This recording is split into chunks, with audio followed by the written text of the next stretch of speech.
आज सत्ता के मेन्यू में कई दिलचस्प खबरें हैं, लेकिन सबसे पहले हम उस कलेश की बात करेंगे जो धर्म के साथ जाति पर शुरू हुआ है। इसमें बहुत चिंगारियां हैं और कई गंभीर सवाल हैं। हमने न्यूज मित्रों के लिए आज 2 कुंजी तैयार की है। पहली कुंजी उस QR कोड वाले एजेंडे पर आधारित है जो वक्फ संशोधन बिल पर चलाया जा रहा है।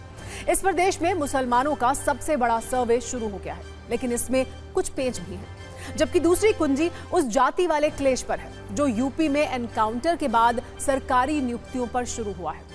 सबसे पहले खबर एक ऐसे QR कोड की जिसकी बहुत चर्चा हो रही है। ये QR कोड वक्फ बिल से जुड़ा हुआ है। इसके जरिए देश के मुसलमानों से राय ली जा रही है कि वक्फ संशोधन बिल लाया जाना चाहिए या नहीं। इस सर्वे की शुरुआत all India Muslim Personal Law Board की ओर से की गई है, लेकिन इसमें खेल कहां पर है, इस पर हम आपको बाकायदा एक डेमो भी करके दिखाएंगे। पर पहले ये पूरी खबर समझ लेते हैं। दरअसल all India Muslim Personal Law board ने वक्फ बिल पर मुसलमानों की राय के लिए एक QR कोड जारी किया है। लोगों से अपील की जा रही है कि वो इस QR कोड को स्कैन करने के बाद वक्फ बिल पर खुलकर अपनी राय दें। लेकिन दिलचस्प बात यह है कि जब इस QR कोड को स्कैन किया जाता है तो इसमें पहले all India Muslim Personal Law board का विचार लिखा हुआ आता है जो वक्फ बिल के विरोध को लेकर है, और इसे पहले से ही राय वाले ईमेल में फीड किया गया है। इसके बाद लोगों को राय देने का विकल्प भी दिया गया है। इसमें पेच ये है कि जब कोई भी आम व्यक्ति राय देने के लिए इसे आगे भेजेगा तो ईमेल आईडी तो उसकी जाएगी, लेकिन राय All India Muslim Personal Law Board की जाएगी जो वक्फ बिल के विरोध में है। हालांकि इस मैसेज को एडिट करने का विकल्प भी दिया गया है, यानी अगर लोग चाहें तो पहले से लिखे पूरे मैसेज को डिलीट करने के बाद अपनी राय लिख सकते हैं। इसके बाद जो सर्वे वाला ईमेल भेजा जा रहा है वो उस JPC को जाता है जिसके पास वक्फ संशोधन बिल का ये विषय है, जबकि इसकी एक कॉपी वक्फ संशोधन को लेकर बनाई गई ईमेल आईडी पर भी जाती है। अब इस ईमेल में all India Muslim Personal Law board का क्या मैसेज है और QR कोड वाला एजेंडा क्या है, हम आपको पहले इस पर एक डेमो दिखाते हैं। इस तरह का all India Muslim Personal Law Board की तरफ से एक QR कोड दिया गया है। अब इस QR कोड पे अगर आप जाते हैं तो क्या नजर आता है, ये देखिए QR कोड मैंने स्कैन किया, उसके बाद ये QR कोड मुझे यहां पर लेकर जा रहा है। इसको आप उर्दू में देख रहे हैं तो मैं इसको हिंदी में कर लेता हूं। अब ये पेज एक यहां पर खुल जाता है। इसके जरिए ये बताया जा रहा है कि वक्फ संशोधन विधेयक पर संयुक्त संसदीय समिति को आप अपनी प्रतिक्रिया यहां से दे सकते हैं। अब कैसे देना है, इसके लिए आपको अपना जीमेल खोलना होगा।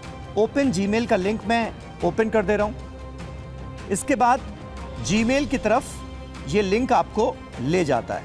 अब ये खुल गया मेरा जीमेल। अब यहां पर एक मैसेज जो है वो बाय डिफॉल्ट जो आ रहा है वो क्या है, ये जरा मैं आपको पढ़ के बता दूं।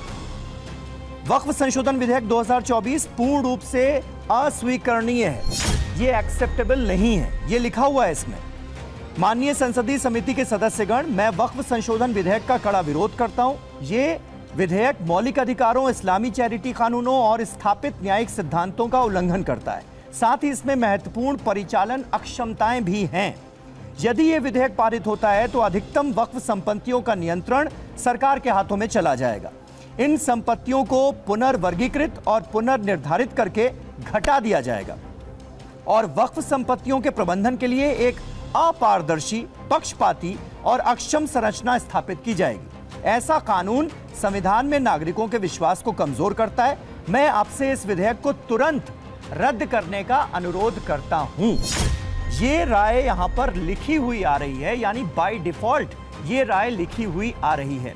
अब जो कोई भी all India Muslim Personal Law board के दिए हुए QR कोड को स्कैन करके जीमेल पर वक्फ संशोधन विधेयक पर अपनी राय दे रहा है, उसको ये मैसेज लिखा लिखाया मिल रहा है। यानी जो all India Muslim Personal Law Board की राय है वही आपकी राय बनकर संसदीय समिति के पास पहुंच जाएगी। अगर आप गौर करेंगे तो आपको एक सामान्य सर्वे और all India Muslim Personal Law board के सर्वे में एक फर्क नजर आएगा। जैसे सामान्य सर्वे में सीधे लोगों से राय ली जाती है, जबकि वक्फ बिल वाले इस सर्वे में all India Muslim Personal Law board का मैसेज पहले से लिखा हुआ है।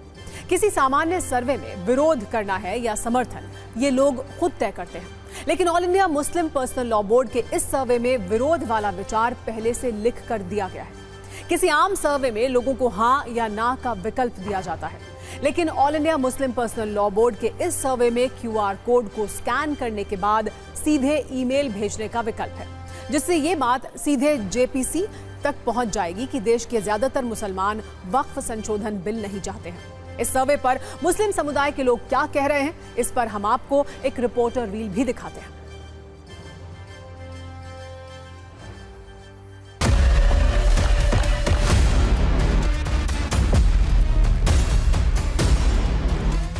QR कोड जारी किया है, जिसके के जरिए से आवाम को बहुत आसानी हो रही है अपनी बात वहां तक पहुंचाने के लिए। तो इस सिलसिले में आज पूरे मुल्क भर में पर्सनल लॉ बोर्ड ने अपील की है कि जुमे की नमाज में तमाम इमाम हजरात जो भी ये मुहिम है उस पर रोशनी डालें और मसाजिद के बाहर ये QR कोड लगा करके आवाम को इसके लिए तैयार करें कि लोग इसके ज़रिए से अपनी राय JPC तक भेजें।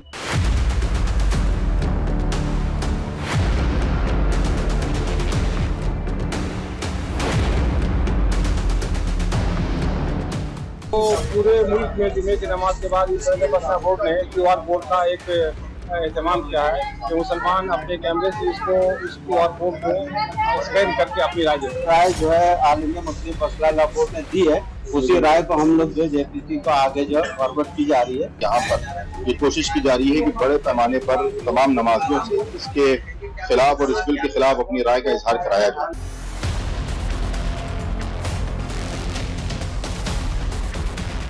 पूरा जो वक्फ एक्ट का मंशा बनी हुई थी पहले, उसे पूरे उसके उलट है।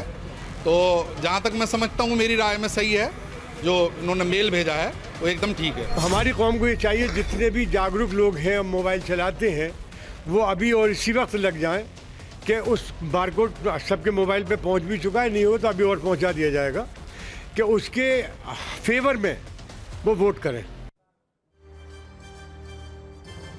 वैसे जिस वक्फ संशोधन बिल पर मुसलमानों का सबसे बड़ा सर्वे कराया जा रहा है, उस पर आज संयुक्त संसदीय समिति की चौथी बैठक हो रही है। लेकिन अब तक की मीटिंग में क्या निकलकर सामने आया है, इसका एक क्विक रिकैप हम न्यूज मित्रों को भी दिखाते हैं। JPC की पहली बैठक 22 अगस्त को हुई थी, जिसकी शुरुआत विपक्ष और सत्ताधारी दल के कुछ सांसदों की तीखी बहस के साथ हुई थी। बहस का विषय ये था कि असल में वक्फ बोर्ड पर कानून की जरूरत है या नहीं।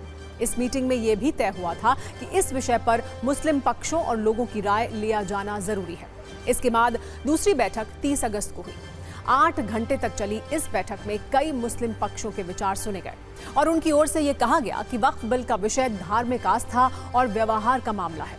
फिर तीसरी मीटिंग 5 सितंबर को हुई, जिसमें उन विभागों और मंत्रालयों ने अपना पक्ष रखा जिनका वक्फ के साथ जमीन का विवाद है। इस मीटिंग में रेलवे बोर्ड की ओर से बताया गया कि 7 बड़ी संपत्तियां हैं जिन पर वक्फ बोर्ड से विवाद चल रहा है। सड़क परिवहन मंत्रालय ने ये जानकारी दी कि 8 संपत्तियों पर वक्फ के साथ जमीन विवाद है, जबकि शहरी विकास मंत्रालय की ओर से ये बताया गया कि दिल्ली में DDA और वक्फ में 138 संपत्ति पर विवाद है। इसीलिए BJP के कई नेता ये कह रहे हैं कि वक्फ की दादागिरी बंद होनी चाहिए, जबकि विपक्ष इसके विरोध में है।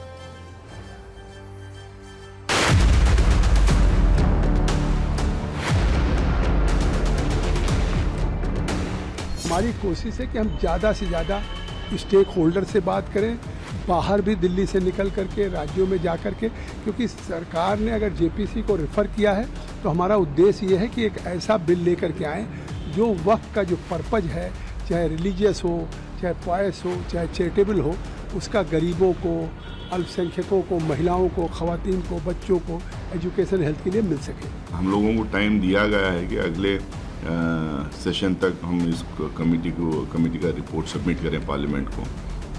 अब देखते हैं कि कितना हो पाएगा या नहीं, क्योंकि लाखों की तादाद में लोग मेमोरेंडम्स दिए हैं। उन सारे मेमोरेंडम्स को एग्जामिन करना, उसका ऊपर नोट बनाना, फिर उसके ऊपर डिस्कशन करना, डिस्कशन करने के बाद में फिर रिपोर्ट बनेगा।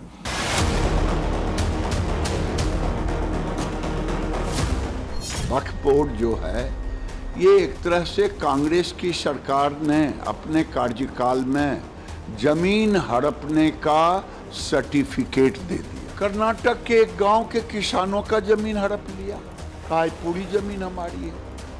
तो ये वक्फ बोर्ड की दादागिरी खत्म हो।